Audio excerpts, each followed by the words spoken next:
Hey, what is going on guys, my name is Stormed here, and in today's video I'm going to be reviewing the OP1 AKV2 by Endgame gear. Now before I do actually carry on, I do want to give a quick shout out to Viscos for actually recommending me to buy this mouse over the V1, so I really appreciate it for that.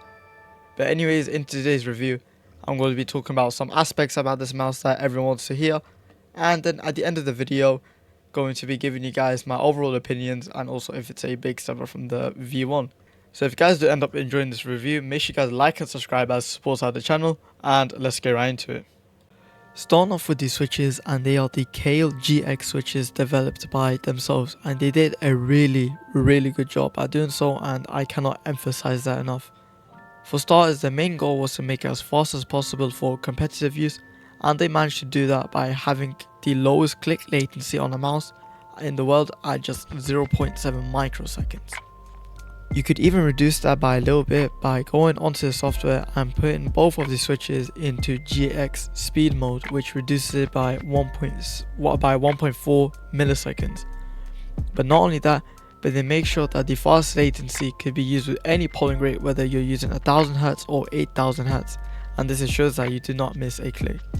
For how these switches sound, they describe it as a crisp, defined click sensation where they're not wrong, and I'll even do a quick sound test of them.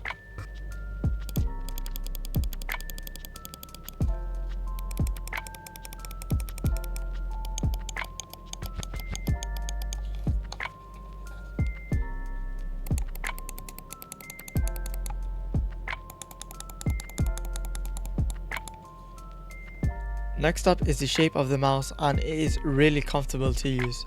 Since the sides of the mouse are flat, it allows for unlimited flexibility for finger placement when using it for hours.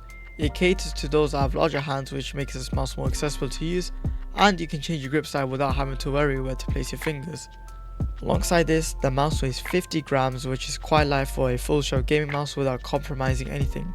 And with these two factors together, it's one of the many things that makes this mouse a worthy pick. Now onto some things that I like about this mouse that no one really talks about when reviewing the OP1, and there are three things: the cable, hot swappable switches, and the software. Now the cable is the main thing that everyone talks about when reviewing the OP1, as it's a wired mouse when most mice are wireless. The cable is good as it removes the latency, as if you're using a wireless mouse, you don't have to worry about charging the mouse, and the mouse is at its peak performance every second. Not only that, but the cable is raised slightly to make sure that there's no cable drag on the desk, and pairing it with a bungee makes the mouse feel wireless. Alternatively, there are some substitutes that you can do, such as the viscose cable mode, where you strip the cable to where all the wires are exposed and makes it feel much more lighter, but this is risky and you should have a backup cable in case anything goes wrong.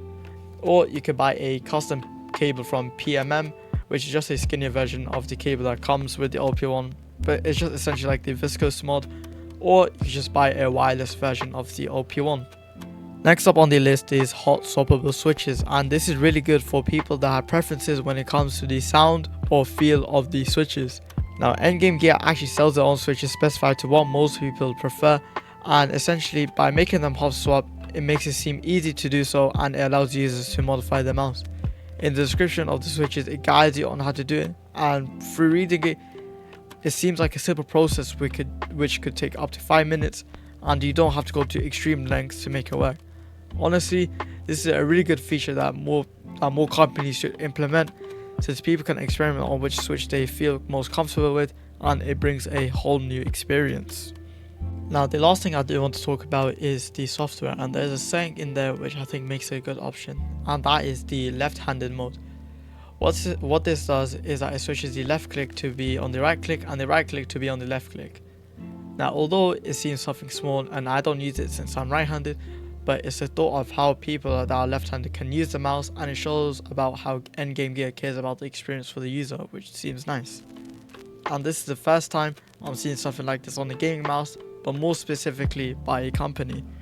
And the software is one of the most generic ones that I've ever used, which is quite different from the keyboard software, but it just gives you all the settings that are needed, and you can even change the binds that are on the mouse. Now that I've reached the end of the video, which I appreciate for anyone that's watched all the way to the end, but in my personal opinion, this is the gaming mouse that you should consider switching or buying to. This mouse gives you that competitive edge that I mentioned earlier in the video, and it's built for competitive games if you're into that.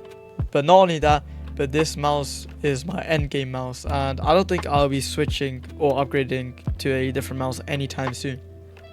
However, as for the difference between the V1 and V2, the only difference is the scroll wheel. I think it's a better encoder, if I'm correct about that, but that's about it. If you do have the V1, however, and watching this video to consider switching, I'd recommend not switching to the V2, as you wouldn't really notice the difference and it would just be a waste of money. I'd say only switch to the V2 if your mouse breaks. That's like the only option that I'd say. But for those that don't have the V1 or V2 and considering to switch, I'd heavily recommend switching to this mouse and also watching other reviews. That will be in the description down below. But that's going to be the end of this review. If you guys did enjoy this, then I'm grateful that you did. But I'll catch you guys in the next video. Goodbye.